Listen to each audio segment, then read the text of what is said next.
Welcome to Nap Labs, where curiosity meets comfort and knowledge becomes a pathway to rest. Tonight, we journey to a world you have seen countless times, shining in the twilight like a pearl against the deepening blue. Venus, the evening star, Earth's twin in size, but a stranger in every other way. A planet wrapped in clouds so thick that for centuries we could only wonder what mysteries lay beneath. We will drift together through sulfuric clouds, across volcanic plains frozen in time, through an atmosphere that moves 60 times faster than the world beneath it. We will explore the science, the missions, the measurements, and the mysteries. Close your eyes now and imagine you are floating, weightless, suspended in the warm darkness of space, with nothing to hold you but gravity's invisible thread. You are drifting toward a pale dot of light, a beacon hanging in the twilight, neither red nor white, but glowing with a soft, creamy radiance. This is Venus, Earth's twin in size, but not in spirit, a world that has chosen a different path entirely. And as we move closer, as the hours unfold and the night deepens around you, we will peel back the layers of this mysterious sphere, one gentle revelation at a time. Venus orbits the Sun at a distance of just over 108 million kilometers, about 72 hundredths of an astronomical unit. That places it between us and the Sun, closer to our star than we are, bathed in nearly twice the sunlight that warms our own world. If you were to stand on the surface of Venus, the Sun would appear only slightly larger in the sky, perhaps a third again as wide as it looks from Earth, but its intensity would be overwhelming. Not that you could see it, the clouds would hide it from view, turning day into a perpetual golden twilight, thick and heavy and unbroken. Time moves differently out here, where a year passes in the blink of an eye, and a single rotation can take longer than a season. Let your breath slow. Let your thoughts become like clouds themselves, soft and formless, drifting without destination. The ancient sky watchers knew Venus well. They called it the morning star when it rose before the sun, heralding the dawn with a brilliance that pierced the fading night. They called it the evening star when it lingered after sunset, the last light to fade into darkness. The Babylonians tracked its movements with careful precision, noting how it would appear for months on one side of the sun, then vanish, only to reappear on the other side, as if crossing some invisible bridge. The Maya carved its cycles into stone, weaving Venus into the fabric of their calendars, knowing that its dance repeated in patterns as reliable as the seasons. The Romans named it for their goddess of love and beauty, Venus, perhaps because of its serene and lovely glow, untainted by the reddish anger of Mars or the cold distance of Jupiter. But beauty, as we shall see, can hide complexity. Venus is not a gentle world. It is a cauldron, a furnace, a place where lead would pool like water and the air itself is thick enough to crush. And yet, from here, from the quiet safety of space, it looks so peaceful, like a pearl, like a drop of cream in coffee, like something you could hold in your hand. The clouds of Venus are not like Earth's clouds. They do not gather in fluffy towers or wisp across blue skies. They form a seamless shell, a planetary shroud, and they never, ever part. These clouds are made primarily of sulfuric acid droplets, suspended in an atmosphere composed mostly of carbon dioxide. Sulfuric acid, the same substance that can burn skin and corrode metal. But here, high in the Venusian atmosphere, at altitudes of 50 to 60 kilometers above the surface, it simply drifts in a vast, pale haze. The droplets are tiny, just a few micrometers across, small enough to remain suspended for weeks or months, cycling through the atmosphere in enormous convection cells that wrap around the planet. The clouds reflect most of the sunlight that strikes them. Nearly 75% of the sun's rays bounce back into space, which is why Venus shines so brightly. Its albedo, the measure of reflectivity, is among the highest in the solar system. The planet is almost perfectly white when seen from afar, with only the faintest hint of structure visible in ultraviolet light, subtle swirls and bands that hint at the powerful winds racing through the upper atmosphere. And those winds are extraordinary. While Venus itself rotates incredibly slowly, taking 243 Earth days to complete a single turn, the clouds whip around the planet in just 4 days. This phenomenon, known as superrotation, means that the atmosphere is moving nearly 60 times faster than the surface below.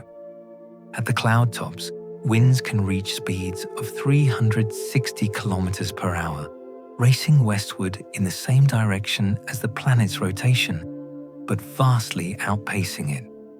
It is as if the air has decoupled from the world beneath, forming its own separate shell of motion. Scientists have wondered about this superrotation for decades. How does an atmosphere gain so much momentum? What drives these winds to such incredible speeds? The answer lies in a delicate balance of forces. Solar heating warms the day side of Venus, causing the air to rise and flow toward the night side. But the planet rotates so slowly that the Coriolis effect, which on Earth would twist these winds into spirals and eddies, is almost negligible. Instead, the flow organizes into large-scale patterns, conveyor belts of air that transport heat from the day side to the night side, maintaining a surprisingly uniform temperature around the entire planet. This thermal inertia is remarkable, despite the fact that Venus rotates so slowly that each hemisphere spends nearly 2 Earth months in continuous darkness. The night side remains almost as hot as the day side. Temperatures at the surface hover around 460 degrees Celsius, day and night, pole to pole, with only the slightest variation. This is due in part to the thick atmosphere, which holds heat with extraordinary efficiency, and in part to those tireless winds, redistributing warmth like an enormous planetary blanket. Imagine lying beneath that blanket now.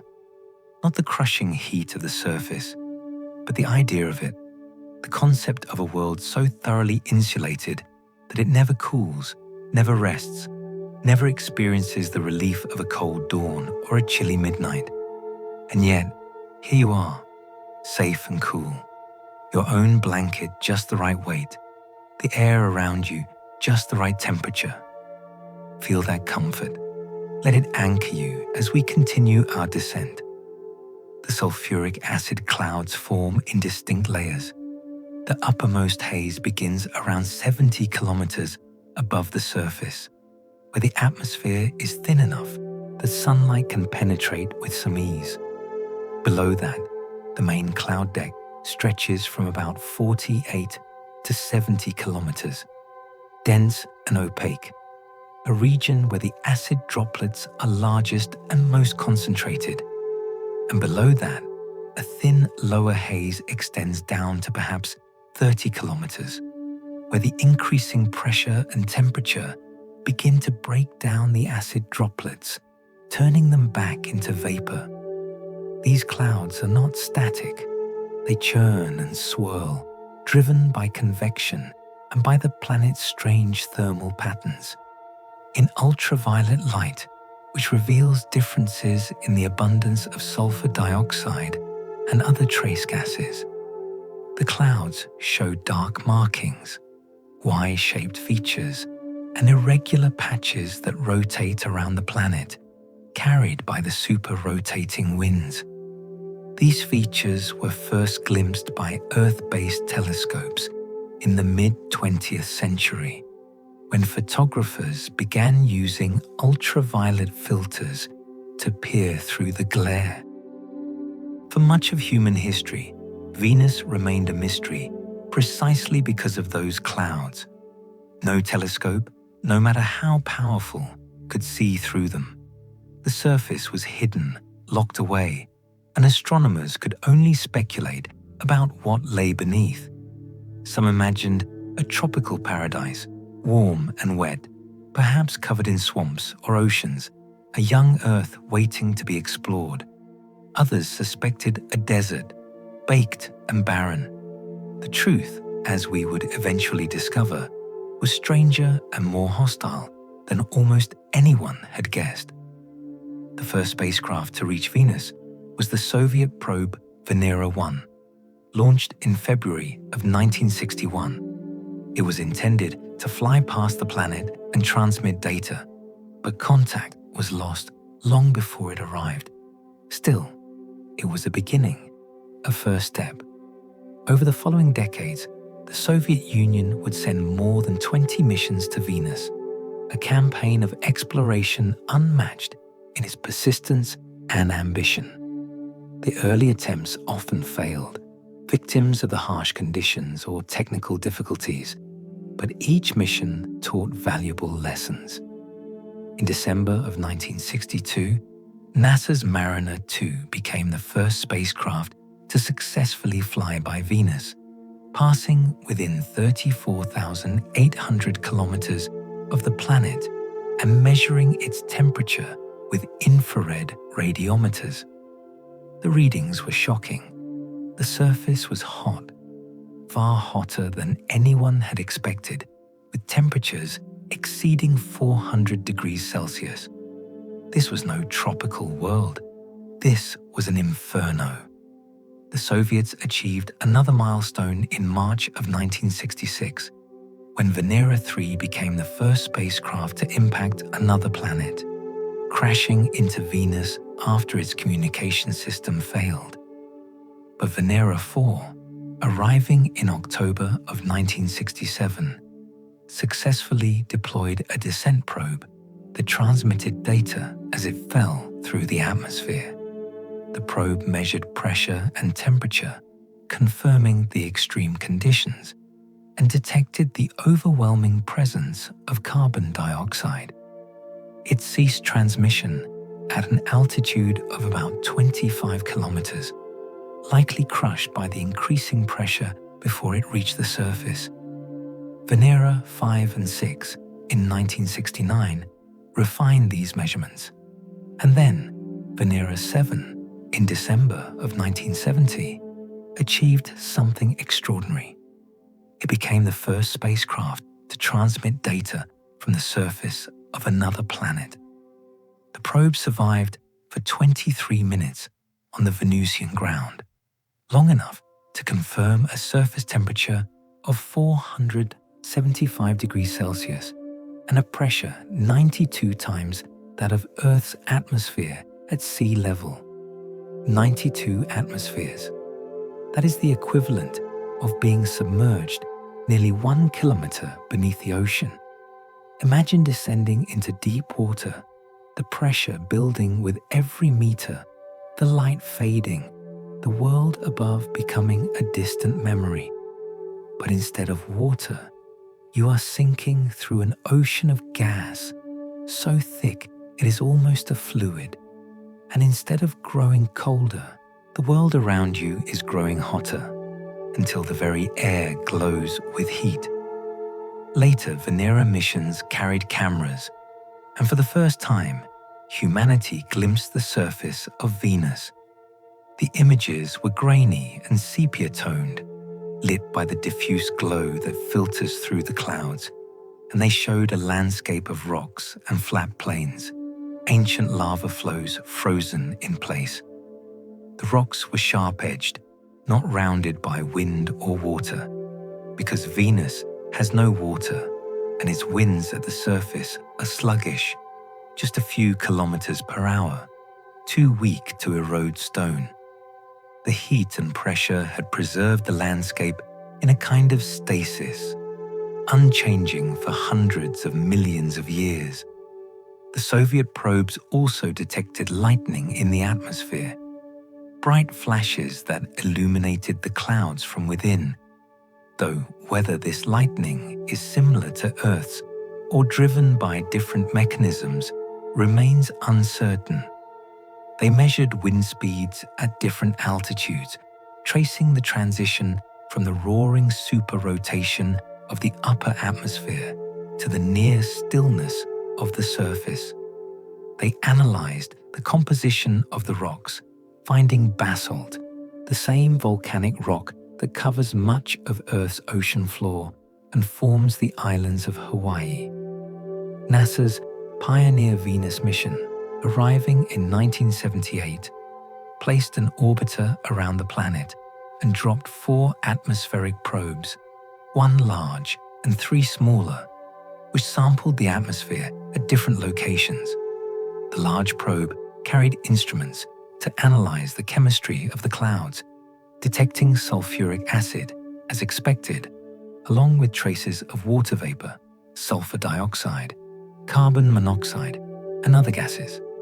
The water content was remarkably low, less than 1/100%, making Venus one of the driest places in the solar system.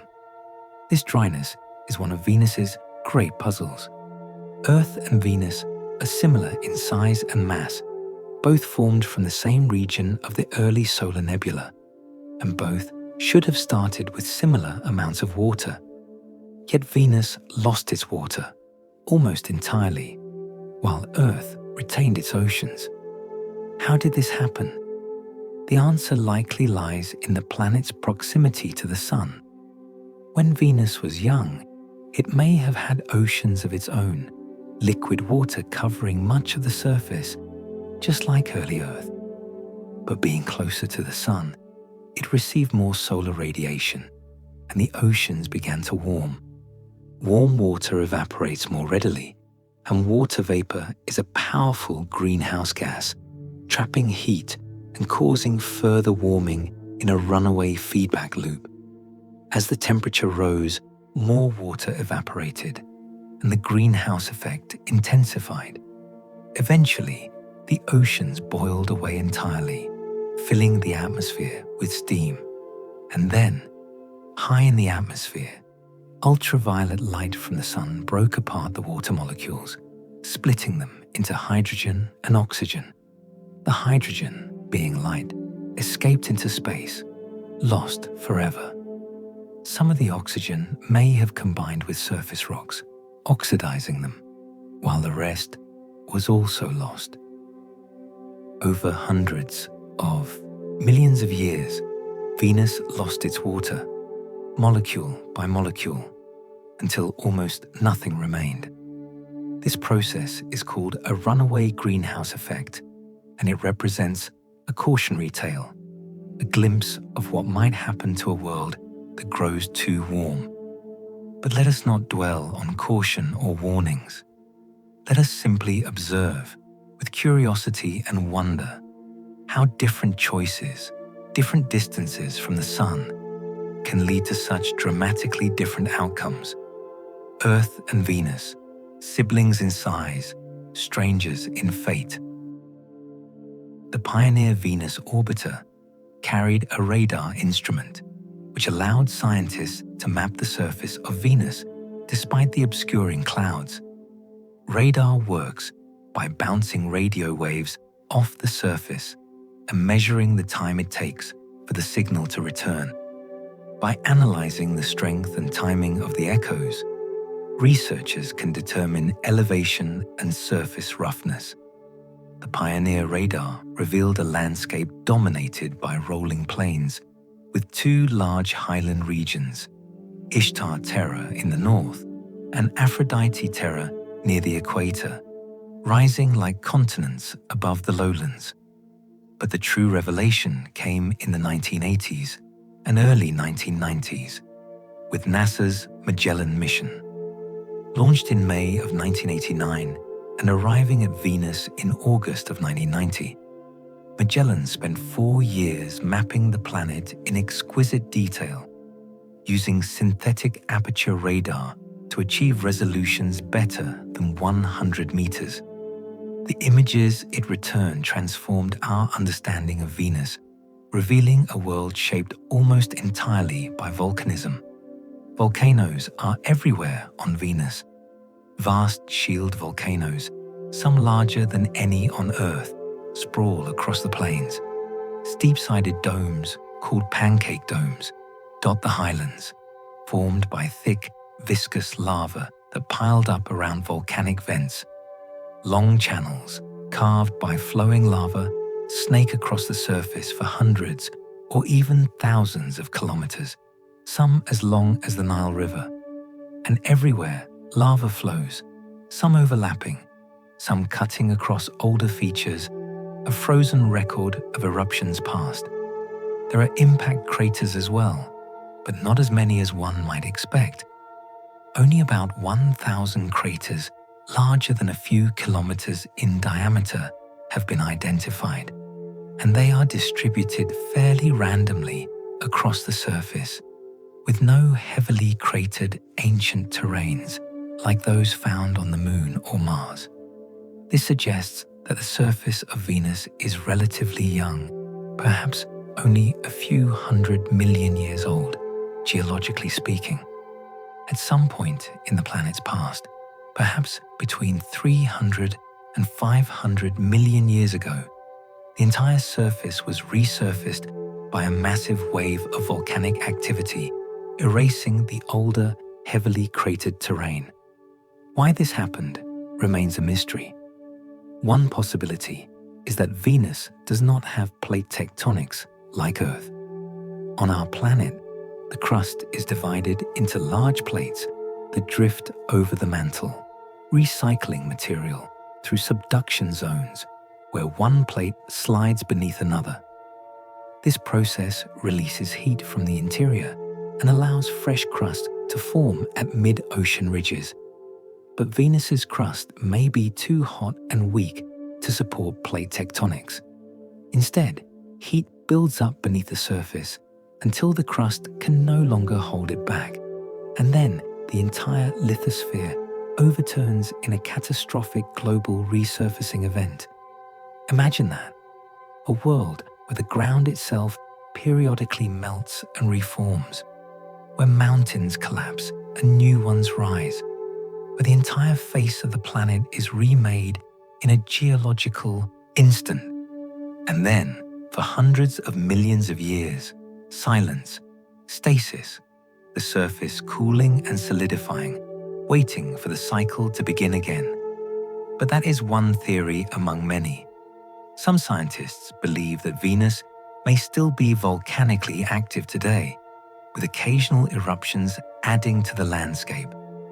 Evidence for this comes from variations in the abundance of sulfur dioxide in the atmosphere, which have been observed over time. Sulfur dioxide is released by volcanic eruptions, and if the amount in the atmosphere is changing, it could indicate ongoing volcanic activity.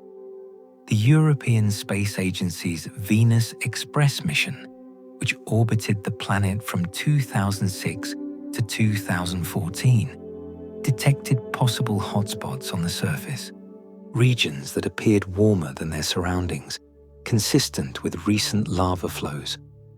Let your thoughts drift now, like ash from a distant volcano, carried on winds you cannot feel. There is no urgency here, no need to solve the puzzle tonight. We are simply observing, simply marveling at the complexity of worlds. The highlands of Venus, Ishtar Terra and Aphrodite Terra, are fascinating in their own right. Ishtar Terra is about the size of Australia and is dominated by Maxwell Montes, the tallest mountain on Venus, rising 11 kilometers above the average surface level. that is higher than Mount Everest, rises above sea level on Earth. Maxwell Montes is named after James Clerk Maxwell, the Scottish physicist who formulated the classical theory of electromagnetic radiation, and it is one of the few features on Venus named after a man, as the International Astronomical Union has designated Venus's features to be named after women, both real and mythological. Aphrodite Terra is larger, stretching nearly halfway around the planet's equator, a vast highland region cut by enormous rift valleys, some over 200 kilometers wide and several kilometers deep.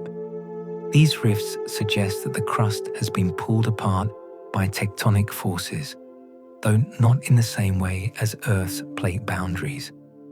Venus's tectonics, if we can call it that, is a more sluggish, more localized process, driven by hotspots and mantle plumes, rather than the large-scale convection that powers Earth's plates. And there are tesserae, regions of highly deformed terrain, fractured and folded into complex patterns among the oldest surfaces on the planet. The name comes from the Latin word for tile or mosaic, because the terrain looks as if it has been shattered and pieced back together. The tesserae may be remnants of older crust that survived the global resurfacing event, offering a glimpse of what Venus was like in the deeper past. The atmosphere of Venus is a place of extremes. At the surface, the pressure is crushing, the temperature hellish, the air composed almost entirely of carbon dioxide. But as we ascend through the atmosphere, conditions become more hospitable. At an altitude of about 50 to 60 kilometers in the middle of the cloud deck, the pressure is roughly the same as at Earth's surface, about 1 atmosphere. The temperature at this altitude is around 0 to 50 degrees Celsius, comfortably warm by human standards, even pleasant. This region, high in the Venusian atmosphere, has been called the most Earth-like environment in the solar system, aside from Earth itself. The air pressure is breathable, the temperature mild, and while the clouds are made of sulfuric acid, a sealed habitat could protect inhabitants from the corrosive droplets. Sunlight penetrates to this level, filtered but still abundant, enough to grow plants or generate solar power.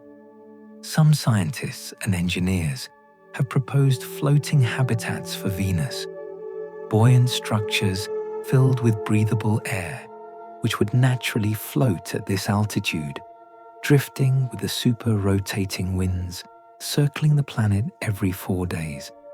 It is a captivating idea, a city in the clouds, a colony suspended in the sky, far above the hostile surface, with views stretching to the horizon, the clouds below glowing softly in the diffuse light. Sunrise would come not from the east, but from below, as the sun's rays illuminated the lower atmosphere, painting the clouds in shades of gold and amber, and the stars, though dimmed by the thick atmosphere, would still appear at night, wheeling slowly overhead as the habitat drifted on the eternal wind. But this is speculation, a dream of the future. For now, Venus remains unvisited by humans, explored only by robotic emissaries that brave the heat and pressure for brief moments before succumbing to the environment. The Soviet Venera landers, those hardy pioneers, survived for no more than 2 hours on the surface, and most lasted less than 1 hour. The record is held by Venera 13, which operated for 127 minutes in March of 1982, long enough to transmit color images and analyze the soil with an X-ray fluorescence spectrometer. The images showed reddish-brown rocks and soil, a flat landscape under an orange sky, lit by the glow of the sun diffused through the clouds. The colors were distorted by the thick atmosphere, which scatters light in unusual ways. But subsequent processing of the images has attempted to correct for this, revealing a world of ochre and rust with streaks of darker basalt. The soil composition measured by Venera 13 was consistent with basalt, rich in silicon, magnesium, and iron, similar to volcanic rocks on Earth. Later, landers confirmed this, finding basaltic plains across the planet, evidence of the vast outpourings of lava that shaped the surface. In 1985, the Soviet Union launched the Vega missions, twin spacecraft that each deployed a lander and a balloon probe into the Venusian atmosphere. The balloons, filled with helium, floated at an altitude of about 54 kilometers, drifting with the winds and transmitting data on temperature, pressure, and wind speed for nearly 2 Earth days before their batteries ran out. The Vega balloons provided the first direct measurements of the super-rotating winds, confirming that the atmosphere at that altitude was moving at speeds of over 200 kilometers per hour, racing around the planet in the expected 4-day cycle. Imagine those balloons now, small and fragile, adrift in the clouds of another world, carried by winds that never cease, sending their faint signals back to Earth across the vast gulf of space. They are long gone now, their batteries dead, their instruments silent, but the data they gathered remains, a gift from the past, a record of the Venusian sky. The question of water on Venus continues to intrigue scientists. While the planet is almost entirely dry today, there are hints that water once played a role in its history. Some minerals on the surface, if they formed in the presence of water, could suggest ancient hydrothermal activity, or even brief periods when liquid water existed. But the evidence is sparse and uncertain, difficult to interpret from orbit or from the brief glimpses provided by landers. One intriguing discovery is the isotopic ratio of hydrogen in the Venusian atmosphere. Hydrogen comes in 2 main isotopes: ordinary hydrogen with 1 proton and deuterium, heavy hydrogen, with 1 proton and 1 neutron. On Earth, the ratio of deuterium to ordinary hydrogen is about 1 to 6,000. On Venus, that ratio is about 1 to 60, 100 times higher. This suggests that Venus once had much more water, and as the water was lost to space, the lighter ordinary hydrogen escaped more readily than the heavier deuterium, enriching the remaining atmosphere in the heavier isotope. By measuring this ratio and making assumptions about the initial ratio and the mechanisms of escape, scientists have estimated that Venus may have once had enough water to cover the surface in a global ocean several meters deep, or perhaps even deeper. Not as much as Earth's oceans, which average about 4 kilometers in depth, but still a significant amount. Where did it go? Into space, atom by atom, over hundreds of millions of years, stripped away by the sun's ultraviolet radiation and the solar wind, the stream of charged particles that flows outward from the sun. The solar wind plays a crucial role in shaping the atmospheres of planets. Without strong magnetic fields, Earth's magnetic field acts as a shield, deflecting the solar wind and protecting the atmosphere from erosion. But Venus has no global magnetic field, at least not today. Without this protection, the solar wind interacts directly with the upper atmosphere, ionizing atoms and molecules and accelerating them into space. This process, called atmospheric sputtering, has been observed by spacecraft and is thought to be a major mechanism for the loss of water and other light elements from Venus. Why does Venus lack a magnetic field? The answer likely relates to its slow rotation. Earth's magnetic field is generated by the motion of molten iron in the planet's outer core, a process called the geodynamo. The rotation of the planet helps organize the flow of the molten metal, creating electric currents that produce the magnetic field. But Venus rotates so slowly that the geodynamo may not operate efficiently or may not operate at all. The planet's core is probably still molten because Venus is about the same size as Earth and should have retained a similar amount of internal heat. But the slow rotation means the dynamo cannot sustain a strong field. Some scientists have proposed that Venus once rotated much faster and had a magnetic field in the distant past, but that over billions of years, tidal forces from the sun slowed the planet's rotation, eventually shutting down the dynamo. This is speculative, but it fits with the evidence. A younger Venus, spinning faster and protected by a magnetic field, might have retained its water longer, giving it a chance to develop a more Earth-like climate before the runaway greenhouse took hold. But these are old stories now, events that happened billions of years ago, when the solar system was young and the planets were still finding their identities. Tonight, as you lie here in the present, those ancient oceans are nothing but traces, ghosts in the isotopic record, whispers in the data. Let them fade now. Let them join the other half-remembered dreams of the night. The discovery of phosphine in the Venusian atmosphere, announced in September of 2020, caused a stir in the scientific community and the media. Phosphine is a molecule composed of one phosphorus atom and 3 hydrogen atoms, and on Earth, it is primarily produced by biological processes, either by microbes in anaerobic environments or by human industrial activity. Its detection in the clouds of Venus raised the tantalizing possibility of life, perhaps microbial life, floating in the cloud deck, where the temperature and pressure are relatively mild. The detection was made using ground-based telescopes, the James Clerk Maxwell Telescope in Hawaii and the Atacama Large Millimeter Array in Chile, which observed the spectral signature of phosphine at millimeter wavelengths.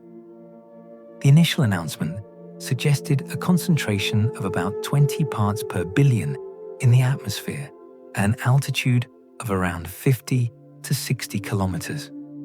This was surprising because there is no known abiotic process on Venus that could produce phosphine in such quantities.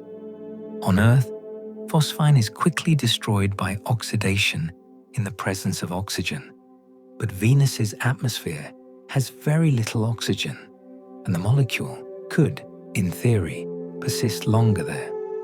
However, the detection has been controversial. Subsequent analyses of the same data and new observations by other telescopes have cast doubt on the initial findings.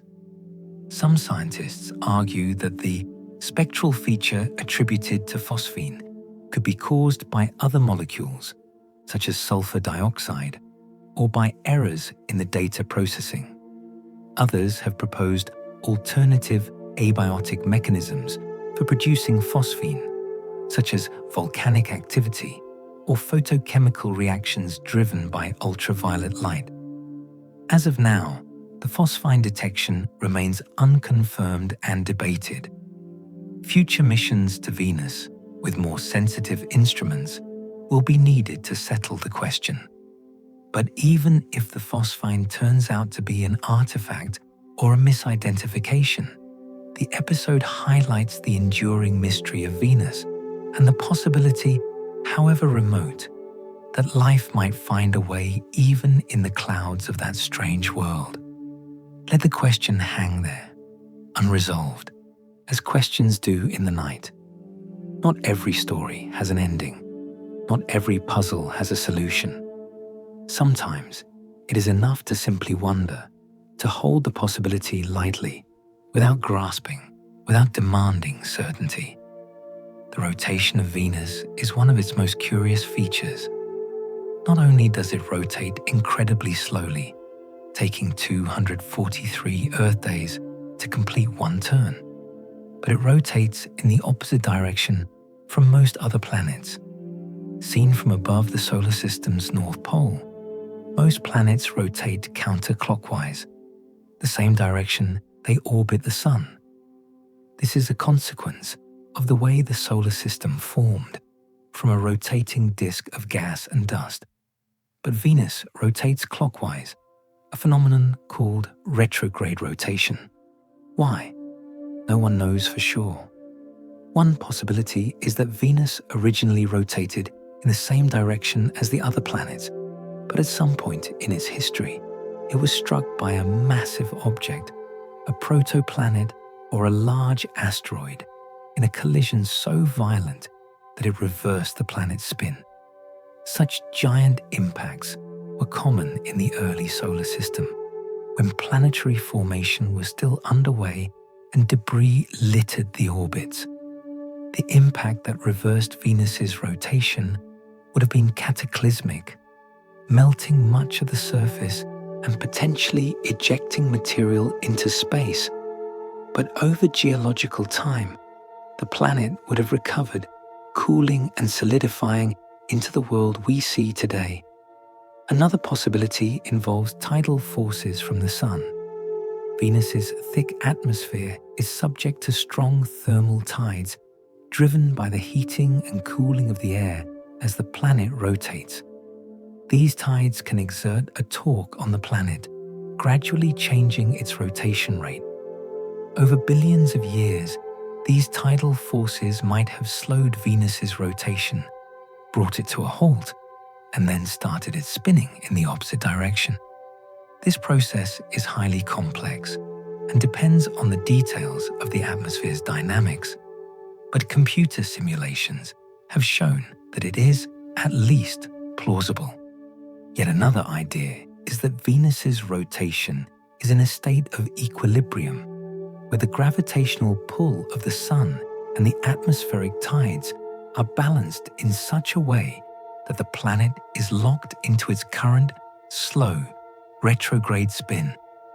This is not a true tidal lock, like the Moon's synchronous rotation with Earth, but rather a more complex resonance that keeps the planet rotating at its peculiar rate. Whatever the cause, the result is a world where the Sun rises in the west and sets in the east, and where a single day, from sunrise to sunrise, lasts longer than a year.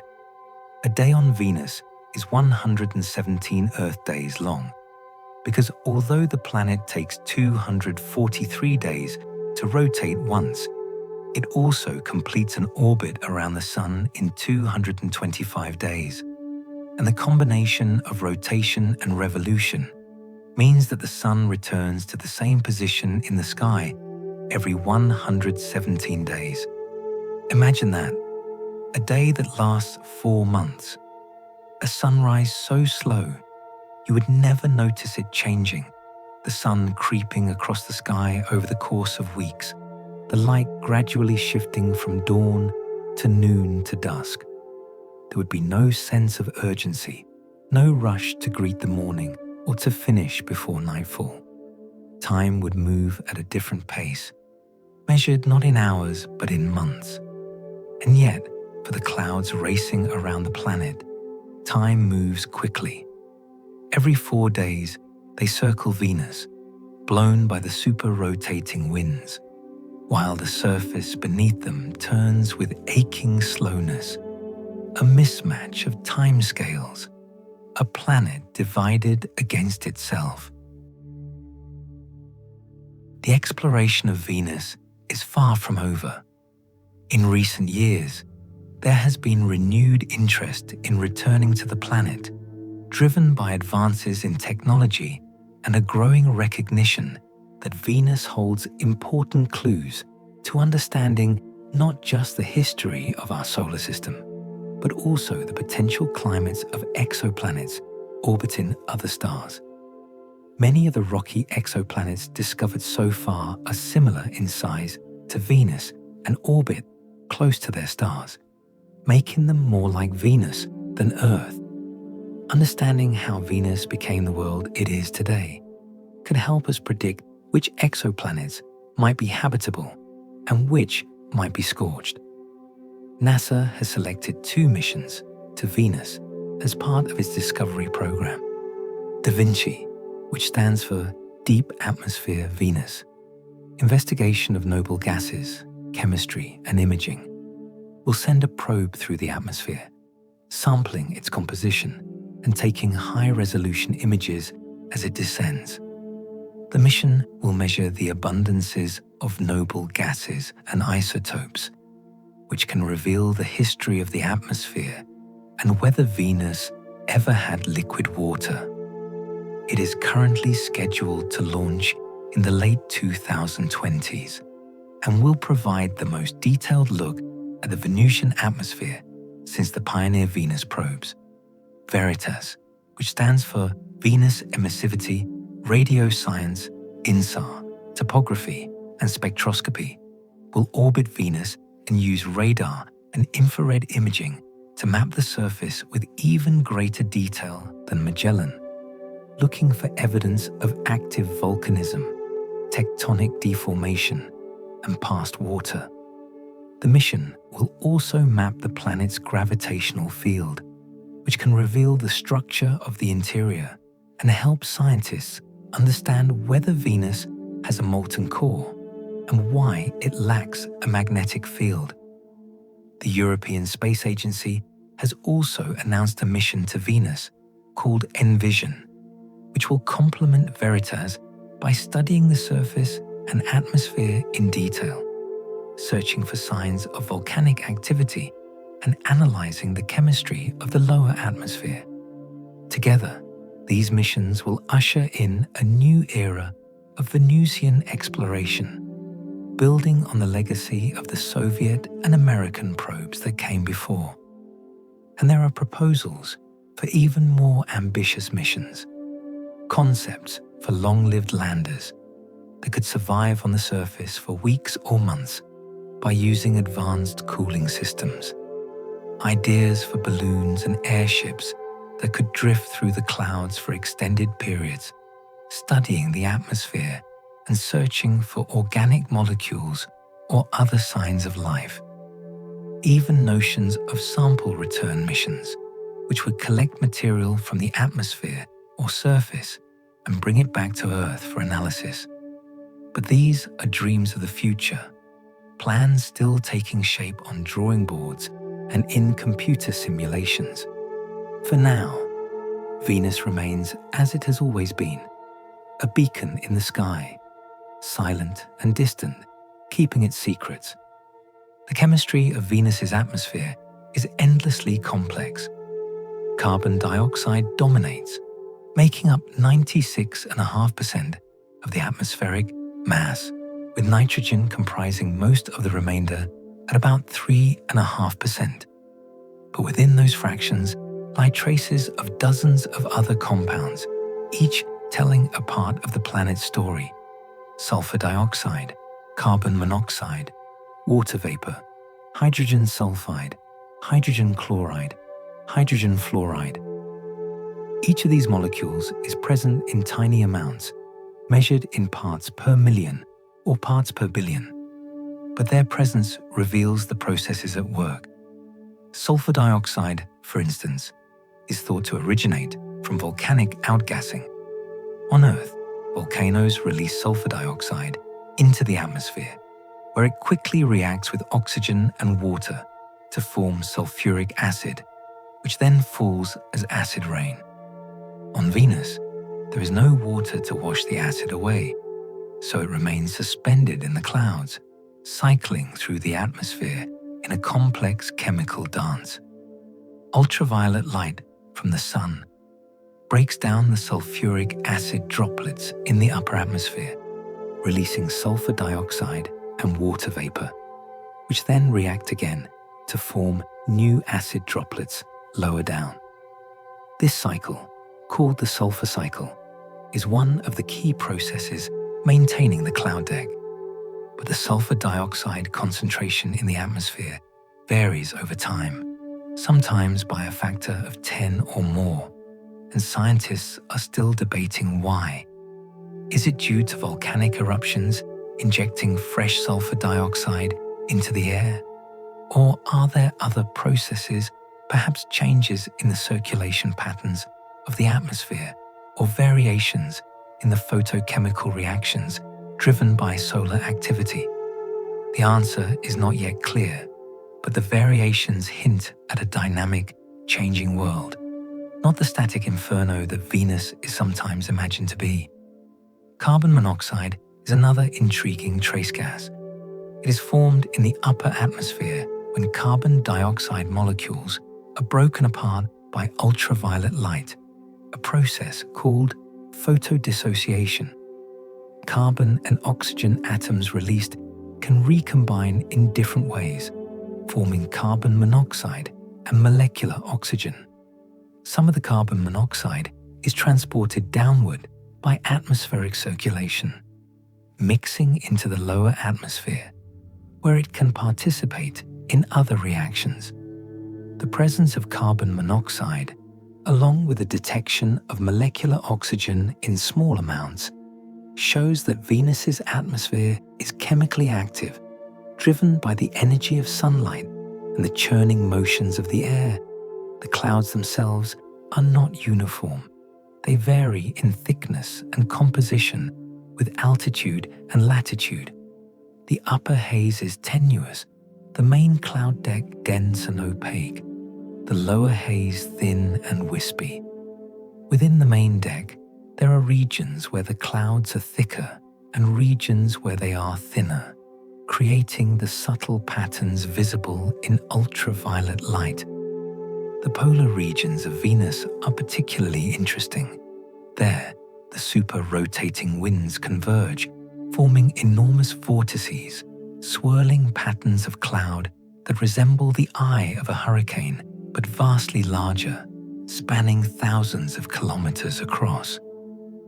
These polar vortices were first discovered by the Pioneer Venus orbiter and have been studied extensively by subsequent missions, including Venus Express and Akatsuki, a Japanese spacecraft that has been orbiting Venus since 2015. The vortices are not stationary, but shift and change shape over time, sometimes splitting into two or more smaller vortices, sometimes merging back together. They are driven by the same dynamics that create the superrotation, the transport of heat from the equator to the poles. But the details of how they form and evolve are still not fully understood. Akatsuki, whose name means dawn in Japanese, has provided a wealth of new data on Venus's atmosphere. Its cameras observe the planet at multiple wavelengths, from ultraviolet to infrared, revealing temperature variations, cloud patterns, and even the faint glow of the night side, where the lower atmosphere radiates heat in the infrared. One of Akatsuki's most surprising discoveries was the detection of a massive atmospheric wave, a disturbance in the cloud tops that stretched for 10,000 kilometers and remained stationary above the surface for several days. This was the first clear evidence of a planetary-scale gravity wave on Venus, a phenomenon where the atmosphere oscillates up and down, like a ripple on a pond, triggered perhaps by air flowing over mountains on the surface.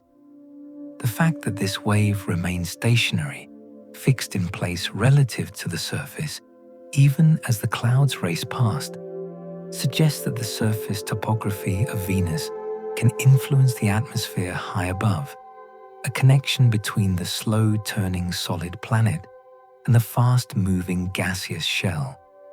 It is a reminder that Venus, for all its strangeness, obeys the same physical laws as Earth, that the principles of fluid dynamics and thermodynamics apply everywhere, on all worlds. Let that thought comfort you. The universe is not random. It is governed by patterns, by rules that can be understood, even if the details are complex. And you, in your own small corner of the universe, are part of those patterns, subject to the same laws of physics, the same rhythms of rest and waking, the same pull of gravity that holds planets in their orbits. The surface of Venus, hidden beneath the clouds, has been mapped in exquisite detail by radar, but it has been seen by human eyes in only a few locations, those places where the Soviet Venera and Vega landers touched down. The images they transmitted are haunting in their alienness. Flat, rocky plains stretching to the horizon, lit by an eerie orange glow. The sky is bright but featureless, the sun invisible behind the thick clouds.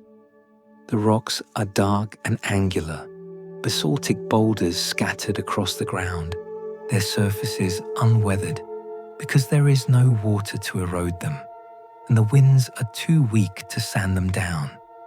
In some images, the rocks show layered structures, evidence of successive lava flows that cooled and solidified, one atop another. In others, the ground is covered with fine regolith, a dusty soil formed perhaps by the slow breakdown of rocks under the relentless heat and pressure, or by ancient volcanic ash that settled long ago. The landers carried mechanical arms to push the rocks and measure their resistance, finding them to be stable and solid, not brittle or crumbling, despite the extreme conditions. The colors in these images have been debated.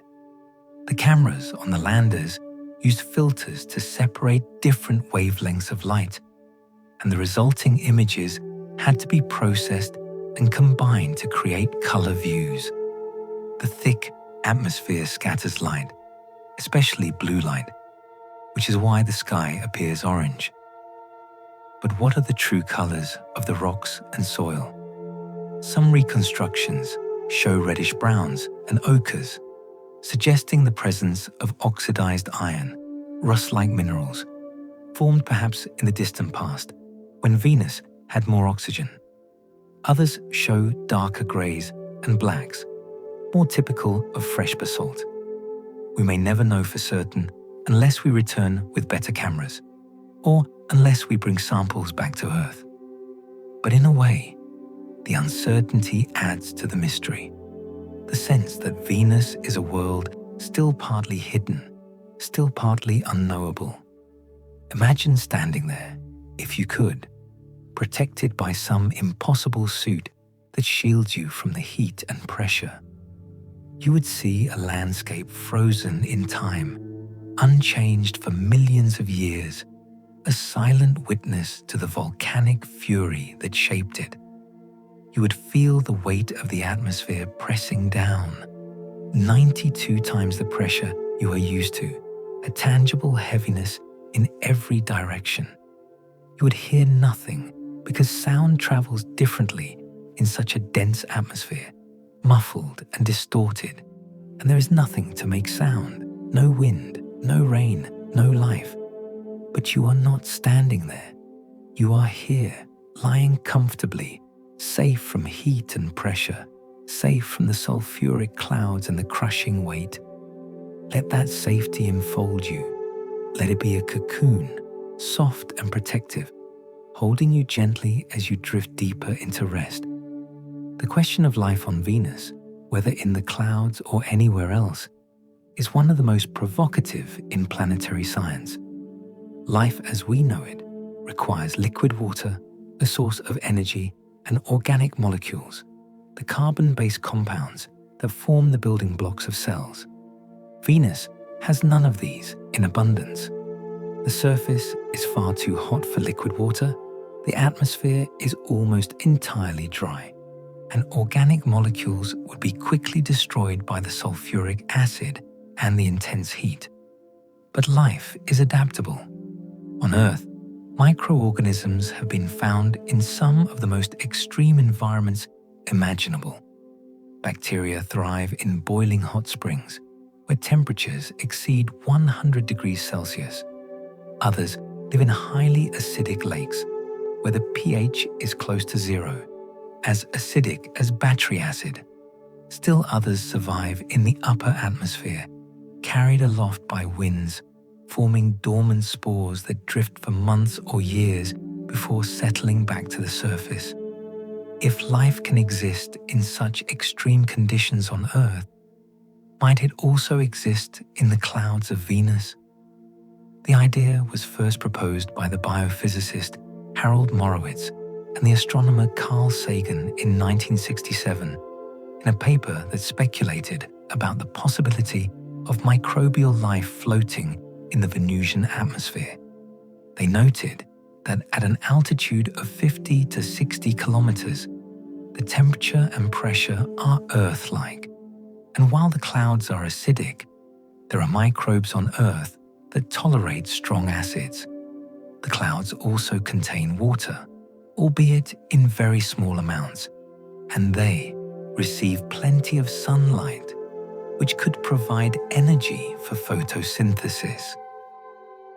For life to persist in the clouds, it would need to solve several problems.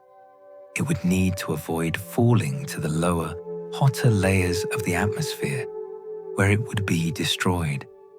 It could do this by remaining buoyant, perhaps by producing gas-filled vesicles, or by reproducing quickly enough that new organisms are constantly being lofted upward by convection. It would also need to protect itself from the sulfuric acid, perhaps by coating itself in a waxy or mineral layer, or by living inside acid-resistant spores. And it would need to find nutrients, sources of nitrogen, phosphorus, sulfur, and other elements necessary for life. These challenges are daunting, but not necessarily insurmountable. Some researchers have pointed to dark patches in the ultraviolet images of Venus's clouds as possible evidence of microorganisms.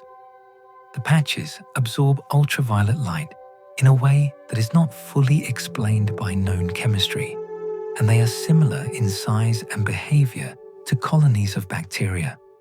However, there are also plausible non-biological explanations, such as variations in the concentration of sulfur compounds or other chemicals. The detection of phosphine, if it is confirmed, would strengthen the case for life, because phosphine is so difficult to produce abiotically. But even then, it would not be proof, only a tantalizing hint. To truly determine whether there is life on Venus, we would need to send spacecraft capable of collecting samples from the clouds and analyzing them for biological signatures such as DNA, proteins, or metabolic byproducts. Such missions are technologically challenging but feasible, and several concepts are being developed. Until then, the question remains open, a mystery floating in the clouds, neither confirmed nor denied. And perhaps that is fitting. Perhaps some questions are meant to linger, to invite us to wonder, to dream, to keep exploring. The comparison between Venus and Earth, these two sister worlds, reveals how delicate the balance is that makes a planet habitable. Both are rocky planets, formed from the same material. Both have atmospheres. Both receive light from the same sun. But small differences in initial conditions, distance from the sun, rotation rate, the presence or absence of a magnetic field, led to vastly different outcomes. Earth developed oceans, a stable climate, and life. Venus became a hothouse, its water lost, its surface baked, its atmosphere thick and oppressive. Many of the planets discovered around other stars are similar in size to Venus and orbit close to their suns, in what is sometimes called the Venus zone, where they receive more stellar radiation than Earth, but less than the maximum that would strip away the atmosphere entirely. Are these planets all like Venus, runaway greenhouses with no chance for life? Or could some of them, with the right combination of factors, remain habitable? To answer this, we need to understand Venus better. We need to know when it lost its water, how its atmosphere evolved, whether it ever had plate tectonics, whether it ever had life. These questions are not just about Venus. They are about the nature of habitability itself, about what it takes for a world to support life and what can cause a world to lose that capacity. Earth itself has experienced climate changes throughout its history, some of them extreme. During the snowball Earth events, hundreds of millions of years ago, the entire planet may have been covered in ice, with temperatures plunging far below freezing. Yet life survived, and the planet eventually thawed thanks to volcanic outgassing that released carbon dioxide and warmed the atmosphere. Could something similar happen in the opposite direction? Could Earth, if it grew too warm, experience a runaway greenhouse effect like Venus? Most scientists believe the answer is no, at least not in the near future. Earth is farther from the Sun than Venus, and it has oceans that buffer temperature changes by absorbing and releasing heat. But over very long timescales, as the Sun grows brighter, as it inevitably will over the next billion years, Earth will eventually become too hot to retain its oceans. The water will evaporate, the greenhouse effect will intensify, and Earth will follow Venus's path, becoming a scorched, lifeless world. This is billions of years in the future, so far away that it is almost unimaginable. But it is a reminder that nothing lasts forever, that all worlds change, that the universe is a place of constant transformation.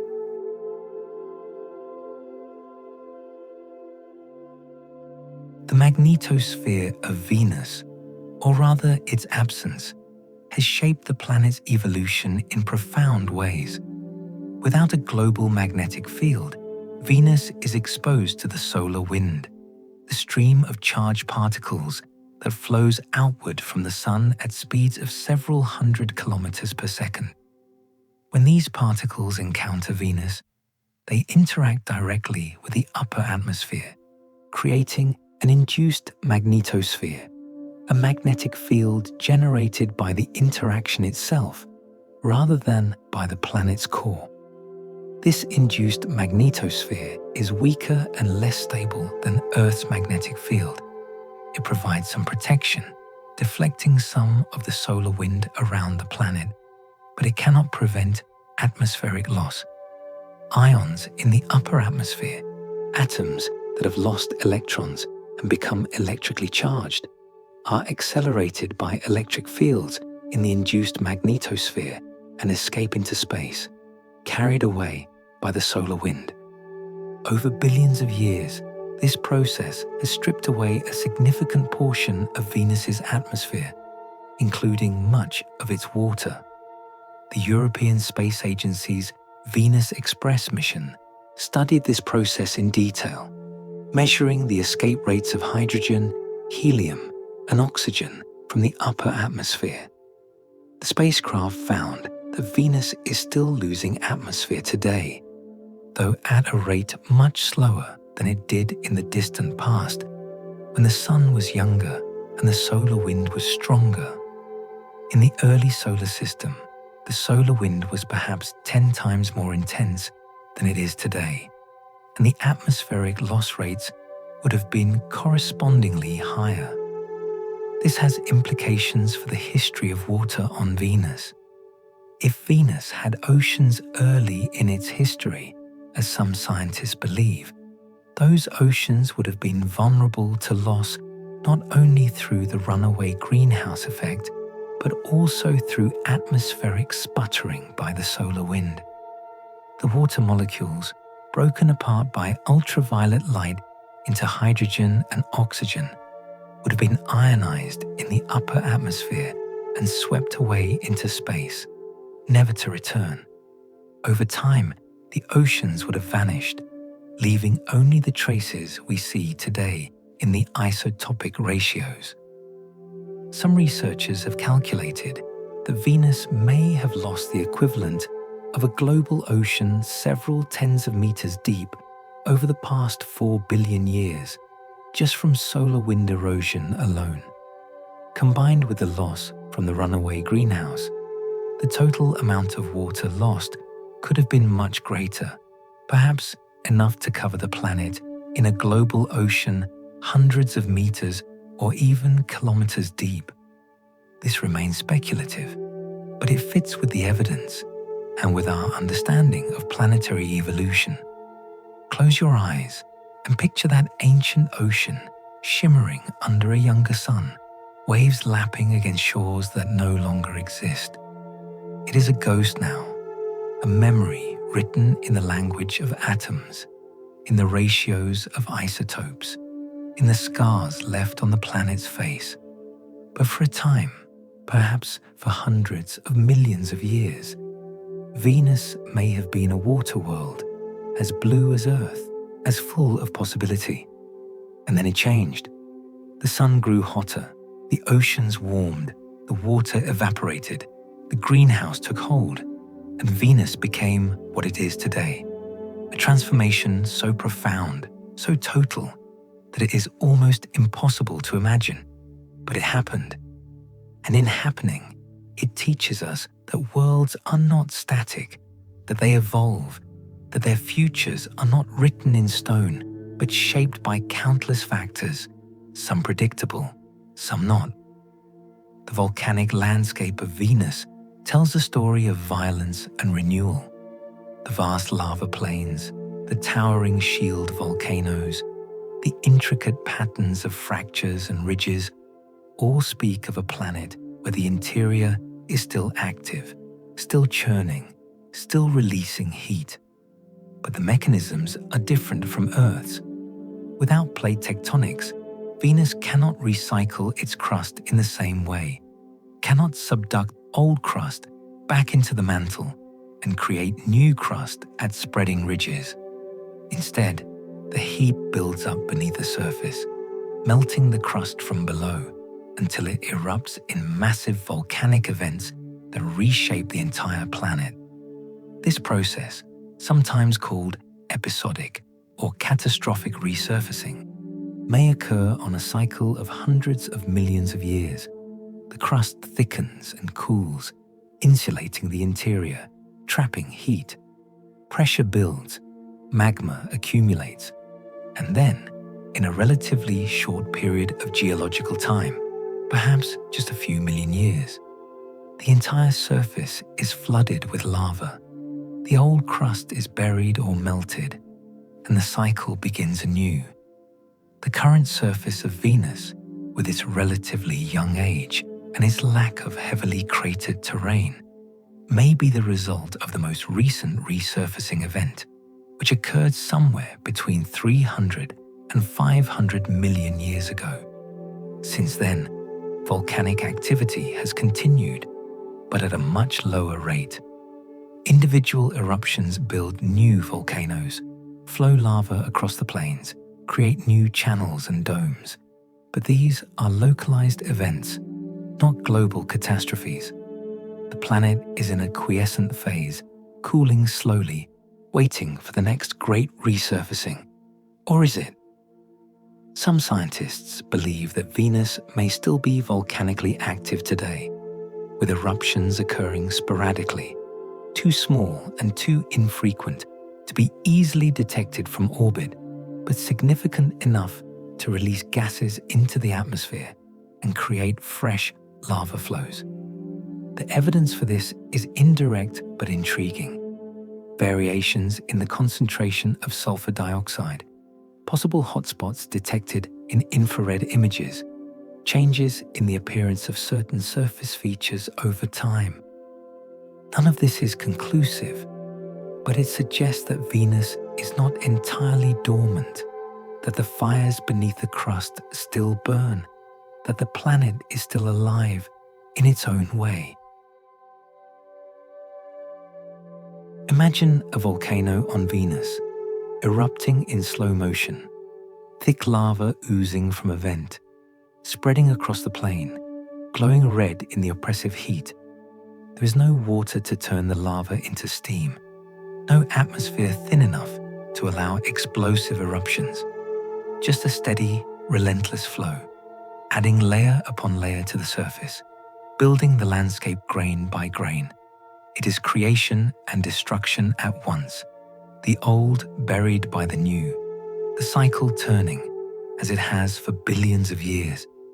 The exploration of Venus by robotic spacecraft has been one of the great achievements of the space age, a testament to human ingenuity and perseverance. The Soviet Union, with its Venera and Vega missions, demonstrated that it was possible to land on another planet, to survive in an environment more hostile than any on Earth, and to transmit data back across the void. The United States, with its Mariner, Pioneer, and Magellan missions, showed that it was possible to study a planet from orbit, to map its surface with radar, to understand its atmosphere and its climate. Each mission added to our knowledge, each discovery raised new questions, and each generation of scientists built on the work of those who came before. This is the nature of exploration, of science, of the slow, patient accumulation of knowledge. No single mission can answer all the questions. No single observation can reveal all the secrets. But together, over decades, over lifetimes, the picture comes into focus, the mysteries begin to resolve, and we come to understand. And yet, there is always more to learn. Venus still holds secrets, still surprises us. The phosphine detection, whether it is confirmed or debunked, reminds us that we do not know everything, that assumptions can be wrong, that the universe is full of unexpected phenomena. The polar vortices, the superrotation, the episodic resurfacing, the possibility of active volcanism, the history of water, the question of life. All of these are active areas of research. All of these are puzzles waiting to be solved.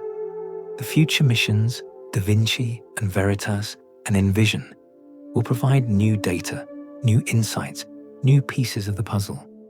But they will also raise new questions, as all missions do. This is the beauty of exploration. It is not a linear path to complete knowledge. It is a spiral, circling inward toward understanding, but never quite reaching the center, always finding new layers, new complexities, new wonders. And so we continue. We send our robots, our probes, our orbiters and landers. We build better instruments, design more resilient spacecraft, invent new ways to see and to measure. We collaborate across borders, across disciplines, pooling our knowledge and our resources. And slowly, patiently, we come to know Venus, to understand this strange, beautiful, terrible world. But understanding is not the same as experiencing. We can know the temperature and pressure, the composition of the atmosphere, the geology of the surface, but we cannot know what it feels like to stand there, to see the orange sky, to breathe the thick air, to feel the weight of the world pressing down. Perhaps one day, humans will visit Venus, protected by suits or habitats, drifting in the clouds or stationed on the surface in cooled bunkers. But that day is far in the future, if it comes at all. For now, Venus is a place of the mind, a world we visit in imagination, in dreams, in the data transmitted by machines. And perhaps that is enough. Perhaps the exploration of Venus is as much about exploring ourselves, about understanding what it means to be curious, to wonder, to seek knowledge for its own sake.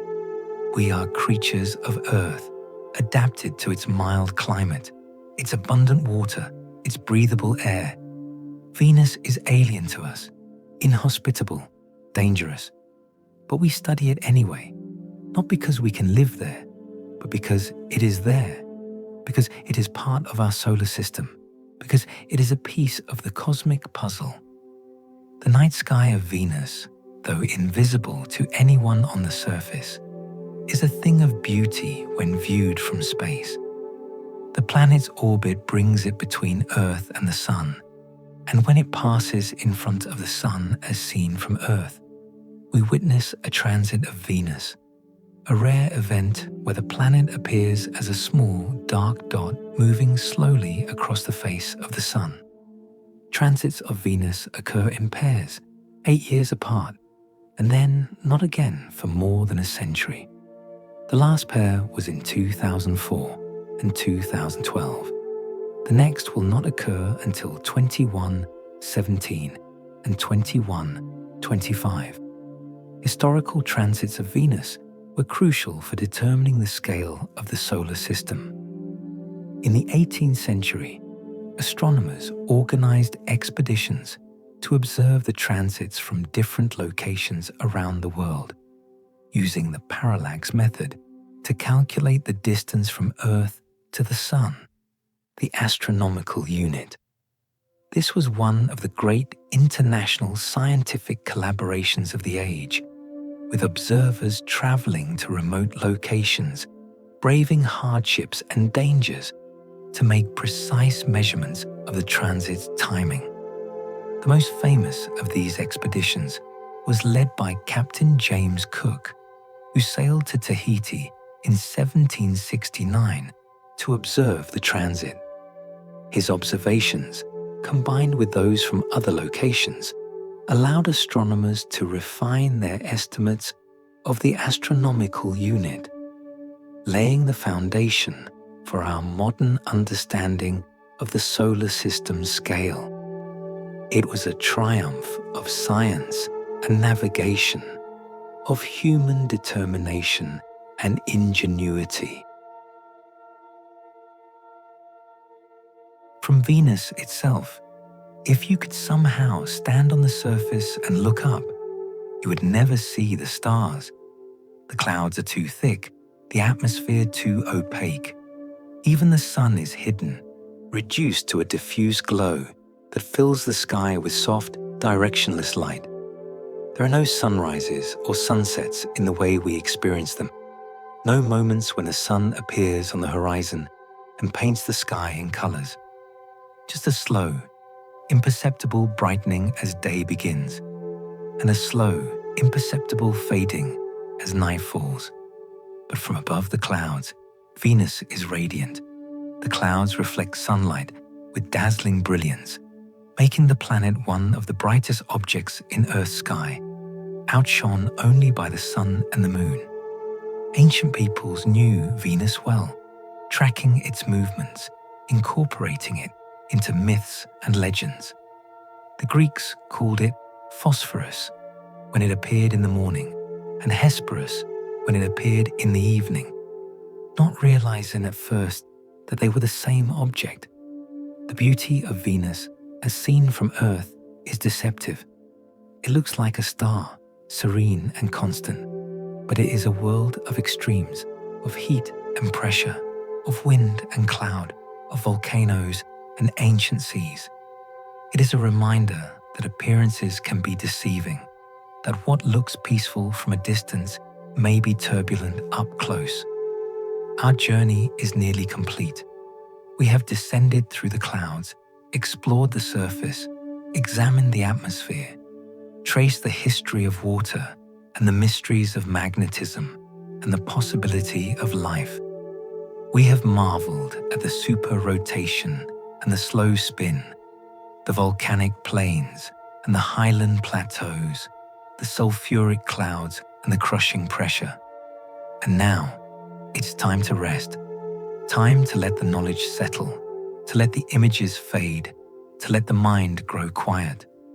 Venus will still be there in the sky, shining in the twilight, a beacon for future explorers, a puzzle for future generations. But for tonight, our exploration is done. Let your body sink a little deeper into the comfort of where you lie.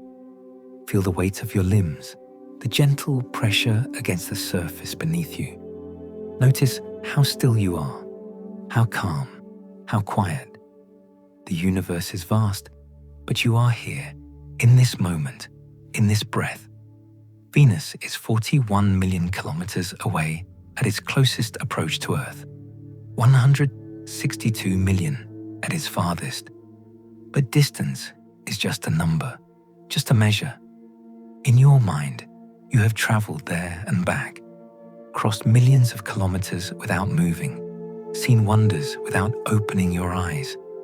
This is the power of imagination, of thought, of the human capacity to explore. The clouds of Venus drift on, the winds blow, the surface radiates heat into the thick air. The planet turns slowly, so slowly, beneath its veil of cloud. And somewhere, perhaps in the high atmosphere, molecules jostle and react. Sulfur combines with oxygen, acids form and dissipate, and the chemistry of an alien world unfolds, moment by moment, according to laws as old as the universe itself. You do not need to understand all of it.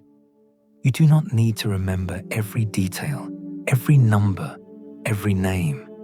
The journey was not about accumulation, but about experience, about letting the mind wander in a landscape of knowledge and wonder. And now, as the journey ends, you can let it all go. Let the facts and figures drift away like clouds, leaving only a sense of peace, a feeling of having traveled far and returned safely home.